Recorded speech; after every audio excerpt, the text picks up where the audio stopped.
vamos a darle comienzo a otro programa de La Verdad Laboral. Bueno, pidiéndole a nuestros hermanos que se suscriban al canal, que le den like, que den su comentario. Hoy tenemos de invitado al amigo Javier Vallenilla, presidente del sindicato de Sintrapovis de la industria del plástico en el Distrito Capital y el estado Miranda. Buenas tardes, Vallenilla. Saludos, hermano. Gran saludo, buenas tardes, Luis Cano. Bueno, ya para entrar en materia, Vallenilla, quería conversar contigo de cómo está en estos momentos la industria del plástico. A esta extraordinaria ventana laboral que tú tienes, pues, con tu programa La Verdad Laboral. Qué bueno es, qué bueno es.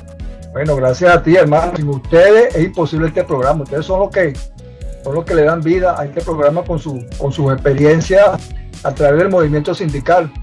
Mira, hermano, que quería empezar preguntando cómo está en estos momentos la industria del plástico en Venezuela, hermano. Luis, mira, la industria del plástico en Venezuela no tiene mucha diferencia a lo que está pasando en todo y cada uno de los sectores. Sin embargo, la industria del plástico, Luis, en Venezuela era uno de los sectores más influyentes, más importantes en su desarrollo, porque esa era moderna de toda y cada una de las cosas pues necesarias de la construcción, el juguete, artículos del hogar, en sí pues una gran variedad de la industria de la goma, caucho, plástico, estaba en pleno desarrollo. Más aún, como teníamos una petroquímica, Pequiven, que realizaba lo que llaman el polietileno, fue parte de la materia prima fundamental, procesada aquí en el país para brindarle apoyo a los empresarios para el desarrollo de la misma. Hoy, hermano, podemos decirte, compañero Cano, que es una industria que solo está funcionando a un 20%.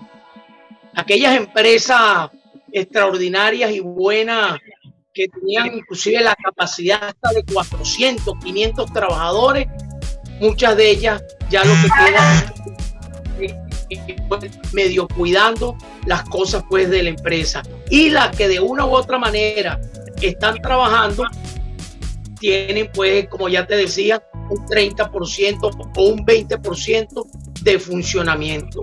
Por supuesto, trayendo esto como consecuencia que la falta de empleo y de trabajo que mantenía la industria del plástico en Venezuela es un factor muy negativo.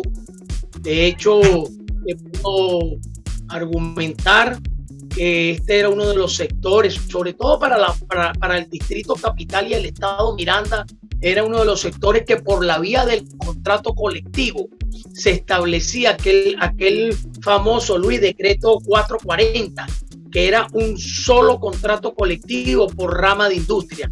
Era una que estaban los empresarios representados en AVIPLA, Asociación Venezolana Industrial del Plástico, y entonces allí, conjuntamente con aquella CTB que funcionaba y con los sindicatos de la Federación Nacional del Plástico, logramos unos contratos bien interesantes y empresas de desarrollo de 3 y 4 turnos. Es decir, esa industria del plástico que trajo tanto empleo y tanta fuente de trabajo, no solamente para los venezolanos, sino para gente de fuera, colombianos, ecuatorianos, peruanos, sí, pues que venían a ganarse en la industria del plástico porque eran técnicos y muchos obreros normal, pero venían a la industria del plástico a ganarse un salario porque el contrato colectivo permitía que los trabajadores en su alcance económico le llevara a la familia un sustento adecuado para el desarrollo de la vida. Y con aquel entusiasmo, Luis, con aquel entusiasmo que tenía la gente, los trabajadores que ya en noviembre en la industria del plástico estaban con un entusiasmo terrible, tremendo, porque ya venían las vacaciones y las utilidades. Entonces, solamente con el pago de las utilidades que tenía la industria del plástico, que alcanzó los 120 días, que era una lucha buenísima, ya sabían pues que tenían el niño Jesús, las hallacas, acomodar su casa y con las vacaciones viajar. Esa era la industria del plástico. Y en enero, que regresaban de vacaciones colectivas, esas empresas de la industria del plástico le tenían a los trabajadores un bono de post-vacacional. Bono post-vacacional que se supone, entre comillas, el trabajador venía un poco agotado económicamente de viajar, de todos los gastos necesarios para el sustento de la familia, y en enero tenía pues ese bono de post-vacacional para seguir en el ejercicio. Es decir, era una industria del plástico realmente enviable, como un sector extraordinario que nos permitía, hermano querido, tener un desarrollo de empleo buenísimo en Venezuela. Hoy caminamos, Luis, compañeros quienes escuchan La Verdad Laboral, caminamos todas las zonas industriales del país y nos encontramos que donde existían 30 empresas de la industria del plástico, apenas estarán trabajando 3. Tuve la oportunidad hace 15 días de visitar al estado Lara. Allí en el estado Lara hicimos un congreso por los derechos humanos de los trabajadores, que forma parte también fundamental, pues el salario como derecho humano. Y fuimos a establecer contacto con la gente de las zonas industriales, entre ellos varios sindicatos. Qué lástima, de verdad, qué lástima ver un cementerio de empresas, que están cerradas. Y dentro de eso me trajo el recuerdo de empresa que cuando era tesorero de la Federación Nacional de la Industria del Plástico, el cual tuve la responsabilidad de ejercerlo, allí visitábamos unas empresas importantes que empezaron a darle desarrollo al estado Lara.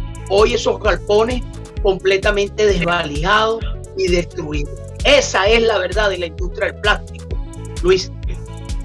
Bueno, bien claro tu exposición, de verdad, y uno escucha tus palabras, uno se pasea no solamente por la industria de plásticos, por la industria petrolera, por las empresas básicas de Guayana, que yo digo que hay una cosa que no se nos puede olvidar, hermano. ¿Quiénes son los responsables de la destrucción del aparato productivo de Venezuela?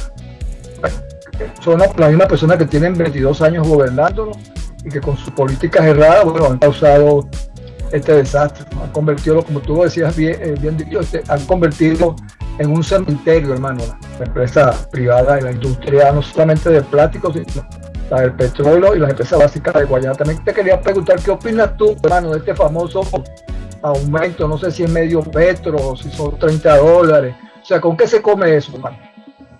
Bueno, mira, fíjate que no quiero dejar pasar por alto lo que tú apuntas, hermano, en cuanto los responsables de este desastre de 22 años. Y aquí las cuentas hay que sacarlas muy rápido. Un trabajador ganaba $300 tranquilamente como salario base. Cuando arrancó este sistema, este régimen que se empeñó en no darle el apoyo al sector privado, porque esto es un laboratorio montado, esto es un laboratorio bien diseñado. Voy acabando con las empresas. Fíjate que empezaron por las empresas de alimentos. Las empresas del alimento fueron las más golpeadas al principio, que empezaron a cerrar todas las posibilidades de acompañamiento de un gobierno serio que establezca pues esa compatibilidad con el sector privado. Empezaron a montar estrategias de ahorcar a las empresas, trayendo como consecuencia que a medida de que las empresas iban bajando, por supuesto los trabajadores también en su proporción.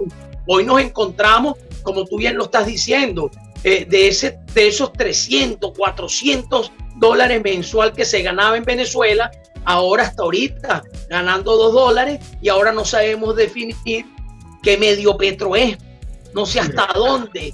Esa es la verdad, porque es tanto la piratería que sostiene y que llamado presidente obrero en esto, que establece, y si le damos un poquito para atrás a los del gobierno, le dio la sensación al venezolano, al trabajador, que cada vez que el petro aumentara, el salario automáticamente iba a ir bajo su crecimiento, porque ese fue el discurso que se estableció y salieron pues a aplaudirlo bajo eso. Hoy, como bien tú lo estás apuntando, tenemos esta burla, este desastre, este divorcio que sigue este régimen con los trabajadores, de crear una ilusión de un supuesto aumento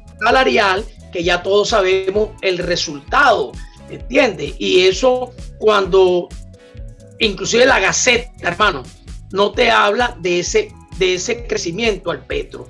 Es decir, un trabajador, como todos que tenemos la conducción de una casa, entendemos qué podemos hacer con $30. E inclusive, yo vi una declaraciones tuyas muy importantes que le hiciste al país, donde hablaba de la pobreza extrema decretada por el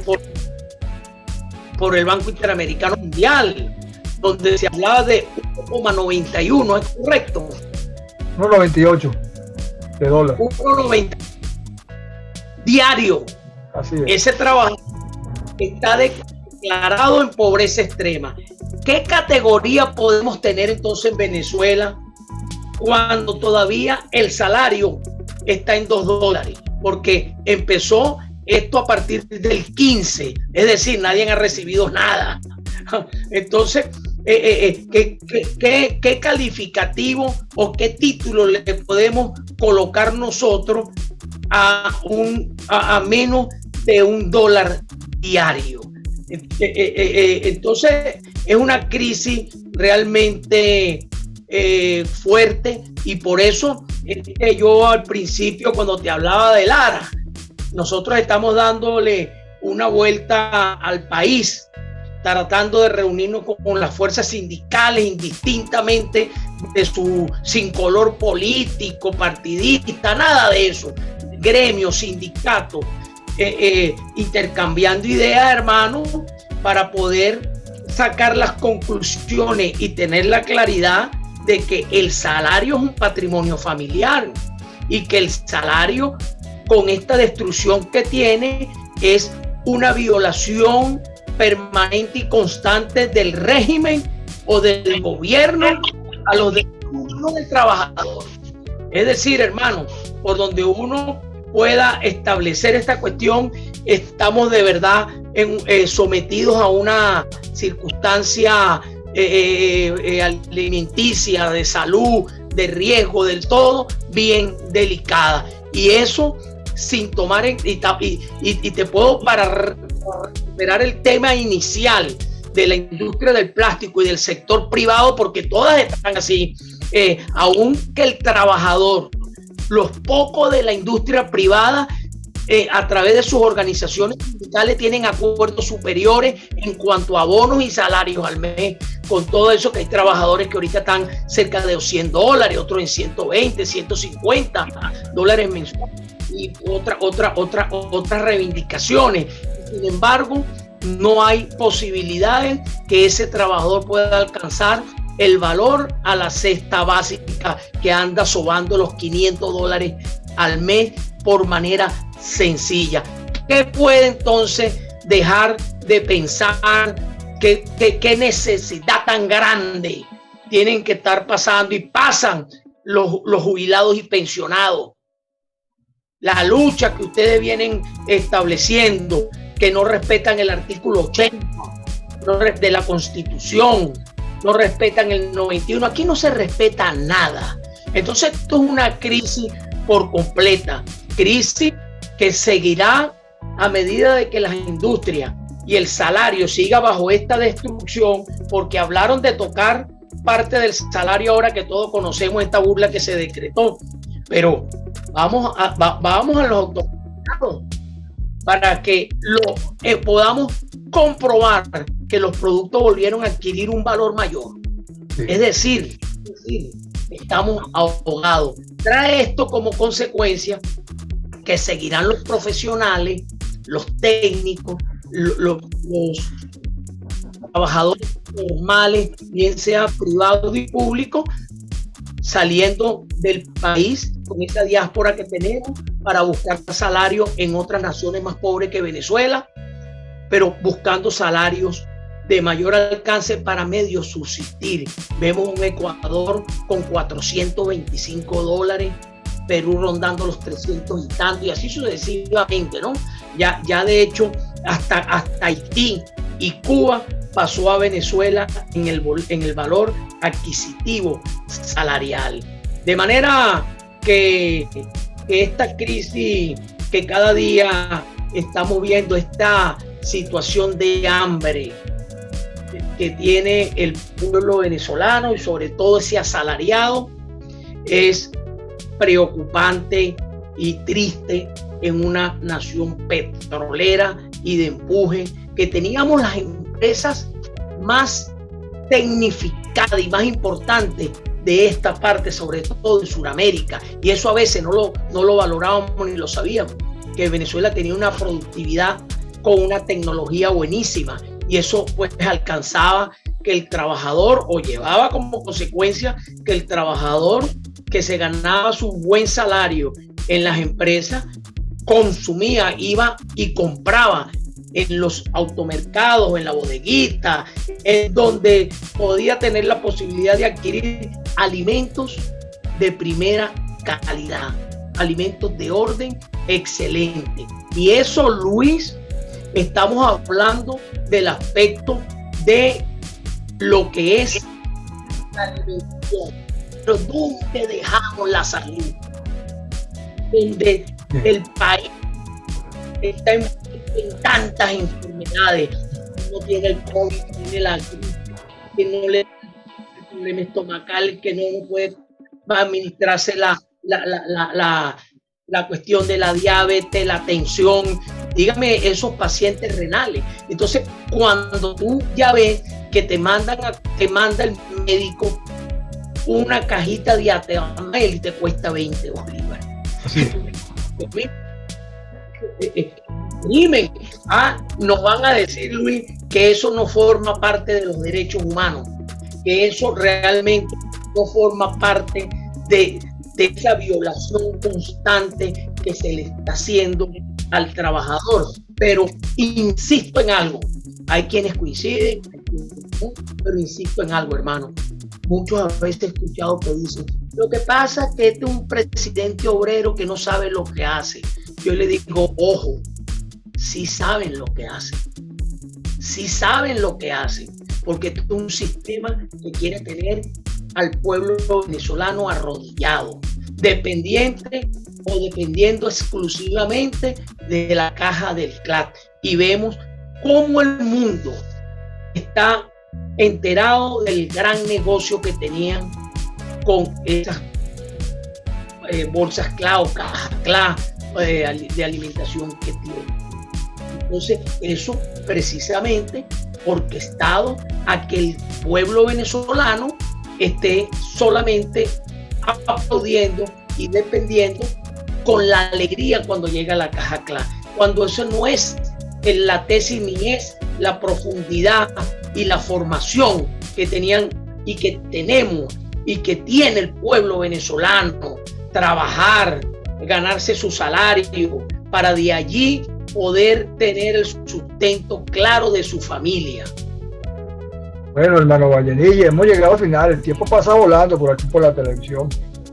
Bueno, pero sí me gustaría, antes de finalizar la entrevista, hermano, primero darte las gracias por habernos acompañado e invitarte para el próximo miércoles en Parque Carabobo a partir de las 9 de la mañana, donde vamos a estar nosotros, los pensionados y los jubilados, en compañía de todos ustedes, los trabajadores activos y todas las personas que nos quieran acompañar, ejerciendo el artículo 68, hermano, que es el derecho a la protesta. Entonces te voy a dejar un momentico para que te despida, hermano, y bueno, y reiterándote que nos acompañe el próximo miércoles, hermano, 30 de marzo en Parque Carabobo a partir de las 9, hermano.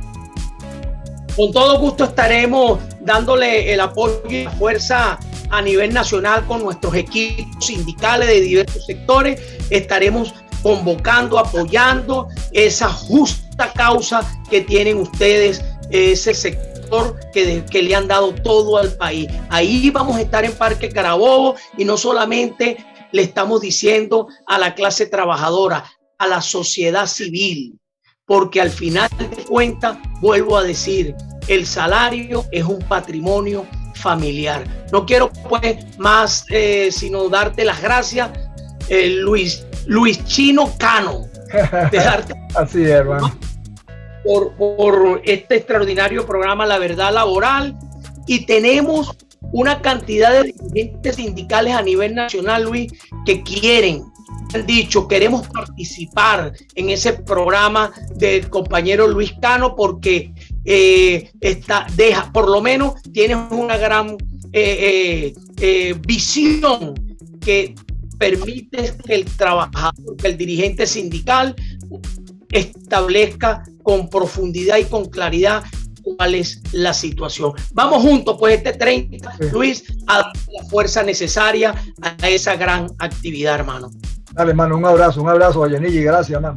Seguimos en la lucha, hermano, seguimos para adelante.